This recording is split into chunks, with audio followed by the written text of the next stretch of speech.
நமச்சிவாய். உலகம் முழுவதும் வாழக்கூடிய நெக்ஸ்ட் ஜென் நேயர்கள் அனைவருக்கும் இனிய தமிழ் புத்தாண்டு நல்வாழ்த்துக்கள். நம்ம எல்லாரும் இங்கிலீஷ் புத்தாண்டு தான் நம்ம பெருசாக கொண்டாடுறோம் 2025 26ன்னு. பட்டு உண்மையிலேயே நமக்கு எது புது வருஷம்னா, இப்போ தெலுங்கர்களாக ஆந்திராவாக இருந்தால் அவங்க வருஷப்பிறப்பு, தெலுங்கு வருஷப்பிறப்பு. அது கன்னடமாக இருந்தால் அவங்களுக்கான வருஷப்பிறப்பு, மலையாளமாக இருந்தால் அவங்களுக்கான விஷு அவங்களுக்கான வருஷப்பிறப்பு. அந்தந்த மொழிக்குன்னு ஒரு வருஷப்பிறப்பு இருக்கும். ரெண்டாவது, இதெல்லாம் பஞ்சாங்கத்தை அடிப்படையாக கொண்டது. இதெல்லாம் பஞ்சாங்கத்தை அடிப்படையாக கொண்டது. அப்போது இந்த மற்ற வருஷப்பிறப்பு எல்லாம் விட இந்த புது வருஷப்பிறப்பு, சித்திர வருஷப்பிறப்பு, தமிழ் வருடப்பிறப்பு தான் நம்ம எல்லாருக்கும் ஜாதக ரீதியாக நம்ம வாழ்க்கைக்கு வாழ்வியல் ரீதியாக நடக்கக்கூடிய சம்பவங்கள் எல்லாம் ஒத்து போகும். எப்படி தை பிறந்தா வழி பிறக்கும் அப்படின்னு சொல்கிறாங்களோ, அதே போல் சித்திரா பிறந்துச்சுன்னா சூரியன் உச்சம் பெறுவார். சித்திரை மாதத்தை ஏன் வருஷப்பிறப்பு அப்படின்னு கணக்கில் வச்சாங்க? ஆதித்யாதி நவக்கோள்களில் முதன்மையாக இருக்கக்கூடிய கிரகம் சூரியன். அந்த சூரியன் மேஷ ராசியில் உச்சம் பெறுகின்ற ஒரு மாதம் இந்த சித்திரை மாதம். அதனால தான் சித்திரை மாதத்தை வருஷப்பிறப்புன்னு வச்சாங்க. புரியுதுங்களா? அப்போ எல்லாமே ஜோதிட கணிதத்தின்படி நம்முடைய ரிஷிகள் நமக்கு போட்டு கொடுத்த கணக்கு வழக்குகள் தான். நம்ம ரிஷிகள் நமக்கு போட்டு கொடுத்த கணக்கு தான். அதுதான் இன்னி வரலும் 2000 4000 இல்லை 40,000 யுகங்கள் கடந்து 4 யுகத்தை கடந்து இன்றைக்கும் நிலைச்சி நிற்குதுன்னா அதுக்கு காரணம் அதில் இருக்கக்கூடிய உண்மைத்தன்மைகள். அப்போது உலகம் முழுவதும் வாழக்கூடிய அன்பு நெக்ஸ்ட் ஜென் நேயர்களுக்கு இனிய தமிழ் புத்தாண்டு நல்வாழ்த்துக்கள். இந்த தமிழ் புத்தாண்டில் என்னெல்லாம் மாற்றங்கள் வரப்போகுது? மெயினாக இந்த மாதம் உங்களுக்கு என்ன நடக்க போகுது? அதே போல் இந்த சித்திரை வருஷப்பிறப்பு எப்படி இருக்கும்? நிச்சயமாக குரு மாற போகிறாரு. இந்த பராபவ வருடம், இந்த வருஷத்துக்கு பேர் பராபவ வருடம்.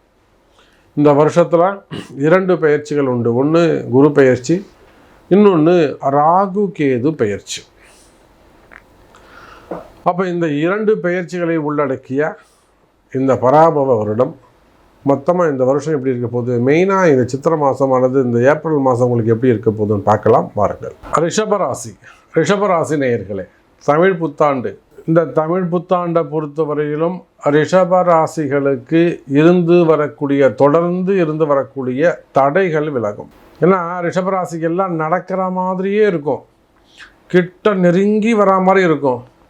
ஆனால் கடைசியில் அதில் ஏமாற்றம் தான் மிஞ்சம். அப்படி ஏமாறும்போது அது ஒரு மனசுக்கு அது ஏமாற்றம் இருந்தால் தான் அந்த மனசுக்கு என்ன வலிங்கிறது தெரியும். என்னடா இது, நம்ம இவ்வளோ தூரம் கஷ்டப்பட்டு கொண்டு வந்து கடைசியில் அது நடக்கலையே. அப்போ அந்த ஏமாற்றங்கள் இருக்குமே, ஆனால் அந்த ஏமாற்றங்கள் விலகும். ரிஷபராசி என்பர்களே, உங்களுக்கு தொடர்ந்து இருந்து வரக்கூடிய உங்கள் தொழில் அமைப்புகளில், பிஸ்னஸில், பணங்காசு டிரான்சாக்ஷனில் மெயினாக வருமானத்தில் இருந்து வரக்கூடிய கஷ்ட நஷ்டங்கள் விலகும். இந்த வருஷம் மகாலட்சுமி யுகமாக அமையும். பணங்காசு வந்து சேரும். மெயினாக ரொட்டேஷன்ஸ் இருக்கும். வருமானத்தில் உங்களுக்கு தடைகள் இருக்குமே, ஆனால் அந்த வருமான தடை உடையும். வருமானம் சிறப்பானதாக இருக்கும். ப்ராஃபிட் இன்க்ரீஸ் ஆகும், லாபம் கிடைக்கும். அப்போ லாபம் கிடைச்சதுன்னா உங்களுக்கு இருந்து வரக்கூடிய கடன் சுமைகள், கடன் பிரச்சனைகள் குறையும். ஆமாங்க, நான் சொல்லலைங்க, இந்த வருஷ பஞ்சாங்கம் சொல்லுது. இந்த வருஷ பஞ்சாங்கம் சொல்லுது ரிஷபராசிக்கு சிறப்பாக இருக்கும். சனி பார்வை இருக்குது, 3வது பார்வை இருக்குது. சனி பார்க்கும் இடம் பாழாகும். அதனால் ரிஷபராசியை தரன்னு சனி பகவான் பிடிச்சி கீழே இழுத்துன்னு வந்துட்டுருக்காரு. கொஞ்சம் கொஞ்சமாக கீழே இழுத்துன்னு வந்துட்டுருக்காரு. ஒரு உச்சத்தில் இருக்கக்கூடிய ரிஷபராசி என்பர்கள். நான் மட்டும் நல்லா இருந்தேன் சார், எங்களுக்கு சிறப்பாக போய்கிட்டு இருந்தது சார், நான் பிஸ்னஸ் நல்லா பண்ணிட்டு இருந்தேன் சார், அப்படியே ஸ்டெப் பை ஸ்டெப்பாக எனக்கு கொஞ்சம் அப்படியே டவுன் ஆகிட்டே வருது, ஃபீல் பண்ணுறேன். அந்த ஃபீல் தான் சனி பகவான். உங்களை யாரோ ஒருத்தர் கீழே பிடிச்சி இழுத்து விடுற மாதிரி ஸ்டெப் பை ஸ்டெப்பாக டே டு டே உங்களுக்கு கம்மியாகிட்டே வருதா? பிஸ்னஸோ, இன்கமோ, உங்கள் நேமோ, ஒரு பேர் புகழோ வளர்ச்சியோ தடைப்படுதா? அந்த அந்த மனக்குழப்பம் இருக்கா?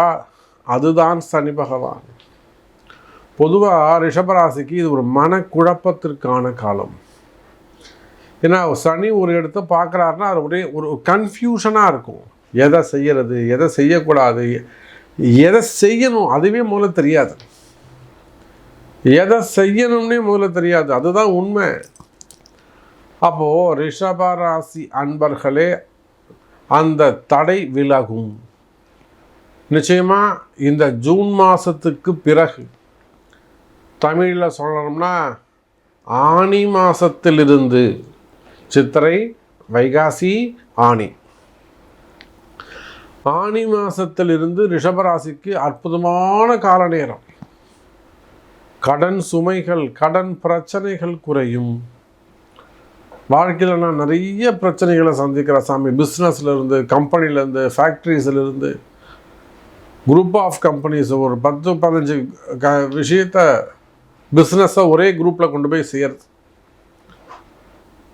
ஒரே நேமை க்ரியேட் பண்ணி அதுக்கு கீழே கிளைகளை கொண்டு வருது. Branches, French office, agencies, dealership, இதெல்லாம் ஒரு குடைக்கின் கீழே வரக்கூடிய ஒரு யூனிட்டு. அப்போ அந்த மாதிரி குரூப் ஆஃப் கம்பெனிஸாக இருக்கலாம், பெரிய பெரிய தொழில் நிறுவனங்களாக இருக்கலாம். நாம் எத்தனையோ தொழில் நிறுவனங்களை பார்க்குறோம். எவ்வளோ பெரிய ஃபேக்ட்ரிஸ், கம்பெனிகளை நம்ம பார்க்குறோம். கார்ப்பரேட் நிறுவனங்களை நாம் பார்க்குறோம். ஐடி செக்டரில், ஐடி ஃபீல்டில். அது போக மேனுஃபேக்சரிங் யூனிட்ஸு, மேனுஃபேக்சரிங் கம்பெனிஸ் நிறைய நம்ம பார்க்குறோம். சிப்காட் நிறுவனங்கள்லாம் நம்ம எக்கச்சக்கமாக பார்க்குறோம். அப்போ ரிஷபராசி அன்பர்களே, உங்களுக்கு தொழிலில், பிஸ்னஸில், லைஃப்பில் இருந்து வரக்கூடிய தடைகள் விலகும்.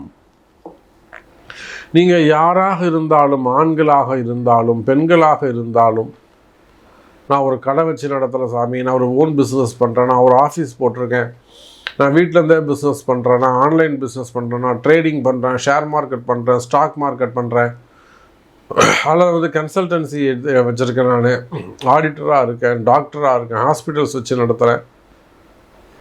நீங்கள் அல்லது நான் திருப்பதி போன்ற இடங்களில் ஒரு நல்ல உயர்ந்த ஸ்தானத்தில் நான் ஒர்க் பண்ணுறேன், போஸ்டிங்கில் இருக்கிறேன், ஆன்மீகத்தில் நான் ஈடுபட்டு இருக்கிறேன், ஆன்மீகத்தில் நான் ஒர்க் பண்ணுறேன், மடாதிபதியாக இருக்கிறேன், கோவிலில் பணி செய்கிறேன். நீங்கள் எதுவாக இருந்தாலும் ரிஷபராசி அன்பர்களே, இந்த தமிழ் புத்தாண்டு உங்களுக்கு நன்மையை செய்கிறது. அப்போ இதை தாண்டி ஒரு ரிஷபராசிக்கு மாறுபட்ட பலன்கள், நீங்கள் அப்படி தான் சாமி சொல்கிறீங்க, நல்லா இருக்குன்றீங்க, ஆனால் எனக்கு நல்லது நடக்கலையே அப்படின்னு நீங்கள் ஃபீல் பண்ணுவீங்களே, ஆனால் அப்போது நிச்சயமாக உங்கள் பிறப்பு ஜாதகம்தான் அதுக்கு காரணம், அந்த கர்மா தான் காரணம். அப்போ நிச்சயமாக ரிஷபராசி என்பதில் உங்களுக்கு நேரம் நன்றாக உள்ளது, நல்லதே நடக்கும்.